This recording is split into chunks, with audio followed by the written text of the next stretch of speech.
Isso mesmo, viu? Às 9h38 a gente vai trazendo a informação para você, esclarecendo sempre a informação e trazendo também, né, mais dicas de como, inclusive, você pode facilitar o seu dia a dia, tanto na saúde quanto na área do direito, todas as situações que podem implicar na sua rotina, no seu dia a dia.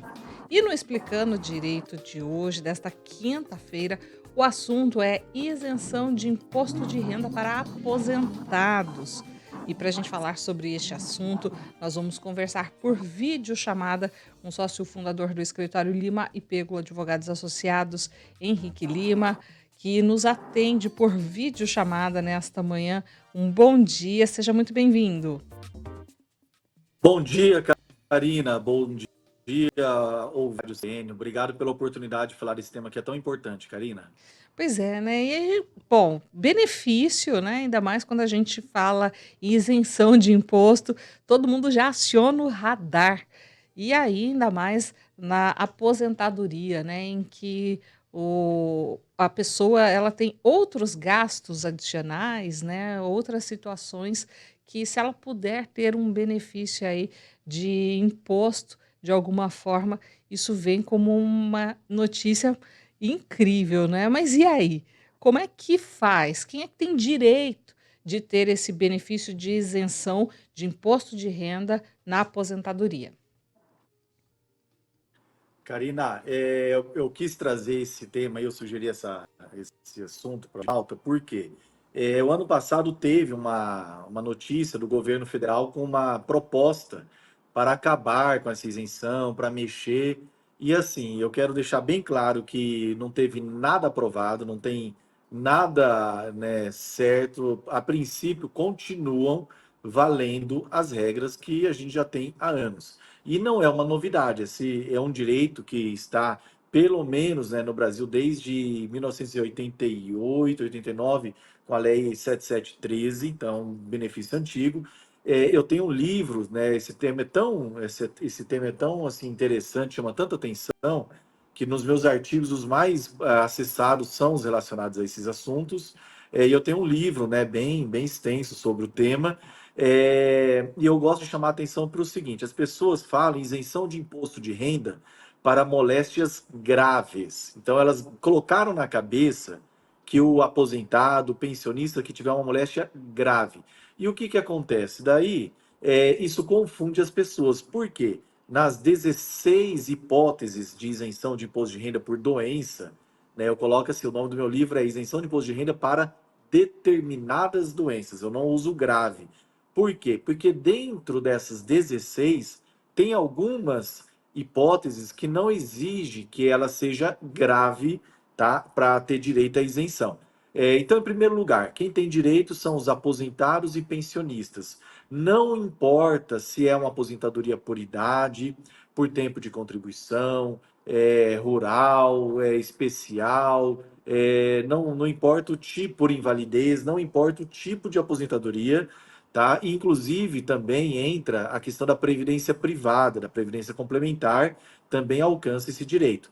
Então, não importa o tipo de aposentadoria ou da pensão, tem direito à isenção. E no caso dos militares, eu tenho artigos que eu escrevi sobre isso também, eu falo que o militar da reserva remunerada também tem direito. Isso é importante ficar bem claro, porque às vezes pensa que é só o reformado, né? E não, o da reserva remunerada também tem direito à isenção. E o que, que acontece? Quem tem direito? Alguma pessoa todos que se enquadram, né, dentro daqueles 16 itens. E eu gosto de chamar a atenção que são itens que eu falo que são conceitos, em alguns casos, abertos. E quais são, assim, situações que eu gosto de chamar a atenção? Por exemplo, quando fala aqui, o item 1 fala de AIDS. Existe um debate que a gente faz na justiça se envolve apenas quem está na fase sintomática ou se quem também está na fase assintomática também tem direito à isenção. E nós temos muitas decisões mostrando que os assintomáticos também têm esse direito. Então, esse é um debate que a gente faz com frequência. Por exemplo, vou dar mais um aqui que chama atenção, no caso da cegueira. A lei fala, 7713, que a cegueira dá direito à isenção. E o que a Receita interpreta, para o lado dela sempre, que a Receita, a cegueira, né, nos dois olhos. E a jurisprudência é pacífica, que a visão monocular, ou seja, a cegueira apenas em um olho também dá direito à isenção. E tem a questão da baixa visão, que dependendo do nível dessa baixa visão, é possível também enquadrar. Então, são alguns exemplos, assim, Karina, que eu gosto de frisar. É importante isso, né, porque quando a gente fala em moléstia grave, muitas vezes, né, o cidadão, né, a pessoa comum aí, ela vai pensar em casos, como por exemplo, de câncer ou até mesmo, de o diagnóstico positivo de AIDS, como o senhor citou, né, então é muito mais amplo do que a gente consegue limitadamente imaginar para esta concessão, é isso, né? Exato. Por exemplo, vamos pegar no caso do câncer. Inclusive, eu tenho alguns artigos que eu escrevi sobre o tema, no caso do câncer, entre aspas, curado. Ou seja, a pessoa que fez o tratamento, fez ali uma cirurgia, retirou um tumor, tal. Se ele for uma neoplasia maligna, que é o termo que usa a lei, Uhum, mesmo que ele tenha sido retirado, que tenha sido curado, que a pessoa não teve recidiva, ela só faz os acompanhamentos ali, mesmo que ela tenha tido isso há muitos anos, quando estava na ativa ainda, estava lá trabalhando e resolveu, vamos falar assim, essa questão. A gente sabe que o câncer tem as peculiaridades, né? sim, Mesmo essa pessoa tem direito à isenção. E muitos não sabem. Por quê? Quando tem o câncer, o aposentado tem o câncer, o pensionista, eles vão lá e pedem a isenção. Isso é normal. E a Receita dá por 2 anos, por 3 anos, por 4 anos. E depois a pessoa, vamos falar, faz todo o tratamento, se né, Deus abençoe que a pessoa fique bem, daí a Receita corta o benefício e a pessoa acha que não tem direito de continuar. E a jurisprudência já falou que não importa em que momento que ela teve esse câncer. Se ela teve uma neoplasia maligna, né, um tumor, alguma coisa que enquadra, daí a gente põe câncer de mama, de próstata, de pele e tudo mais, ela tem direito à isenção. Um outro caso que eu digo que é a grande, né, que buscam muito a gente para resolver, é a questão da moléstia profissional. Isso eu falo que abre um universo de oportunidades, porque a lei fala que tem direito à isenção do imposto de renda moléstia profissional. Daí, nesse caso, não aplica para pensionistas, só para aposentados. Não importa o tipo de aposentadoria. Mas se é pensão, não, é aposentadoria. E daí o que acontece na moléstia profissional? A lei fala moléstia profissional, ponto, não fala mais nada. Então não fala que tem que ser grave, que tem que ser incapacitante, não fala nada. Se a pessoa tem qualquer, e não limita, a lei não limita qual tipo de doença que perfeito. dá esse direito. Se tiver qualquer enfermidade que possua relação com o trabalho que ela desempenhava na época que estava nativa, e a gente conseguir provar isso, ela tem direito à isenção nesse imposto de renda. Então, por exemplo, o servidor público que desenvolveu uma tendinite, porque ele ficava digitando muito lá, se conseguir provar que tem essa relação entre o trabalho e a tendinite, ela vai ter direito à isenção. Uma pessoa que desenvolveu um problema na coluna, porque fazia um trabalho ali, pegava peso e tal, tem direito à isenção, se conseguir provar. Um professor que tem problema nas cordas vocais, pelo Olha excesso só. de aula e tudo mais, é possível conseguir. Então, existem muitas hipóteses. A questão é documentação médica, né, da época e tudo mais, para Uhum, conseguir demonstrar esse nexo. uhum. O senhor falou ainda, né, sobre a possibilidade de gradação de tempo que a própria Receita Federal aí pode, imprimir no momento em que decide pela isenção. Mas essa isenção ela pode ser de forma permanente?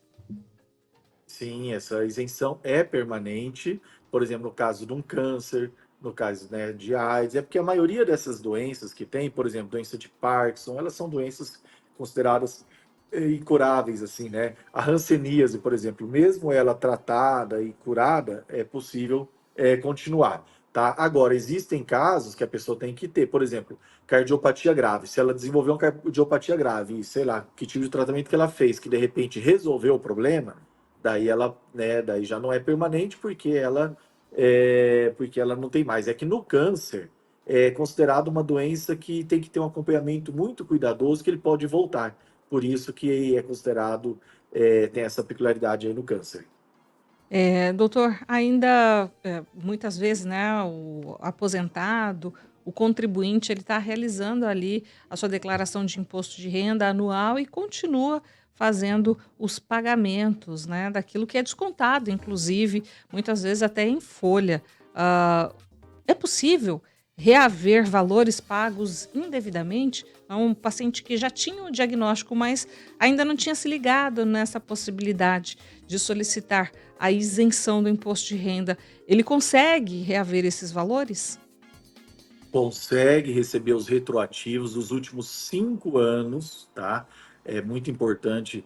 Isso. O que a gente precisa é comprovar. Por exemplo, no caso de um câncer, né? A pessoa teve lá um diagnóstico de uma mulher de câncer de mama. Se ela tiver o exame lá da época, tal, ela consegue sim, mesmo que ela não tenha feito o pedido administrativo ali na Receita. Tem várias decisões que retroagem a data ali do diagnóstico da doença, então é possível, muitas vezes dá um valor bem interessante, um valor considerável, e a pessoa vai receber, entrando com o processo na justiça, né, vai receber depois por RPV ou por precatório, dependendo do valor que ela tiver para receber. Então, tem sim esse retroativo. E uma coisa importante que eu lembrei agora falando é sobre a questão, tá, do laudo oficial, né? O que que quer dizer isso? As pessoas também têm na cabeça delas que só conseguem a isenção se tiver o laudo oficial. E daí elas acham muito difícil conseguir, porque vai no INSS e não consegue. O que que é um laudo oficial? E isso, essa questão do laudo oficial, Karina, não existe na lei. São coisas que a Receita vai criando, né, pelas instruções normativas, pelas regras deles lá, e as pessoas vão acreditando que aquilo ali é verdade. E a lei não exige. Ela exige que você prove por documento médico. Se você tem documentos dos seus médicos, os médicos particulares, que você foi, ainda que do SUS ou não, mas sim, que você pagou lá. Se o juiz tiver alguma dúvida sobre a idoneidade desse documento, no processo judicial vai ser feita uma perícia médica. Daí um perito vai dizer se realmente existe aquela doença, se realmente ela tem nexo com o trabalho, se realmente, né, causa ali aquele problema, tal. Então, não precisa que seja um laudo feito por um órgão público, né? Que tem gente que deixa de ir Sim, atrás porque acha que não vai achando conseguir esse que laudo. achando que é um processo muito maior, né. Ainda voltando a essa questão da restituição, né, daquilo que pagou durante um período que já tinha direito a essa isenção, como é que funciona esse processo? Eh, Precisa então ter, a intermediação de um advogado, um contador, quem é que ajuda nesse processo? Olha, a princípio, né, a pessoa não precisa de advogado. A gente sempre recomenda, né? Porque dependendo do jeito que ela fizer o pedido, ela pode ter uma negativa.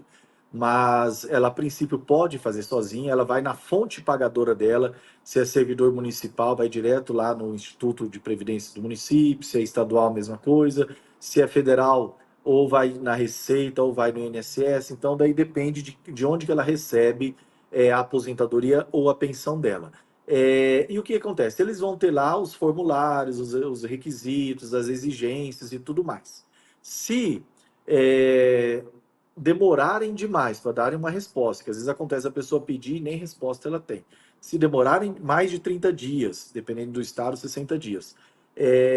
Ou se a resposta for negativa, ela pode entrar com uma ação na justiça, pedindo esse benefício. Daí a gente fala que, né, precisa do advogado para entrar com o processo, apresentando as provas, pedindo uma perícia e tudo mais.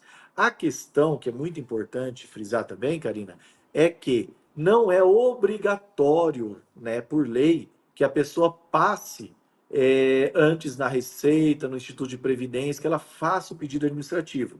Nós temos várias decisões da Justiça que dizem que o requerimento administrativo não é uma exigência. Só que nós também temos decisões que os juízes falam: olha, você não fez o requerimento, então vai lá e faz primeiro.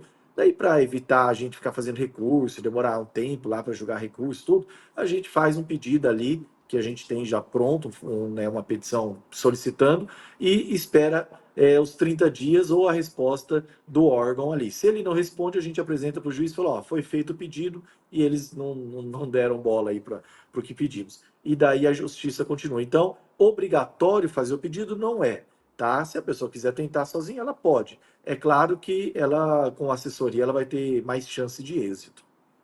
Ajuda profissional nesses casos, né, sempre, contribui aí para evitar, inclusive, erros no processo, né, ou situações que a pessoa ficaria em dúvida ali de responder ou, eh, passar algum documento necessário. Doutor, quero agradecer muito sua gentileza aqui com a Rádio CBN Campo Grande mais uma vez, falando de um assunto muito importante, que é essa questão, né, da possibilidade de isenção de imposto de renda para aposentados. Um bom dia. Obrigado, Karina. Bom dia a todos aí que estão nos ouvindo na CBN Campo Grande. Até mais. Tchau, tchau. A gente vai fazer Tchau. uma pausa para o intervalo, na sequência as notícias nacionais. E ó, continua com a gente porque tem muito mais informação de Mato Grosso do Sul para você. Até já.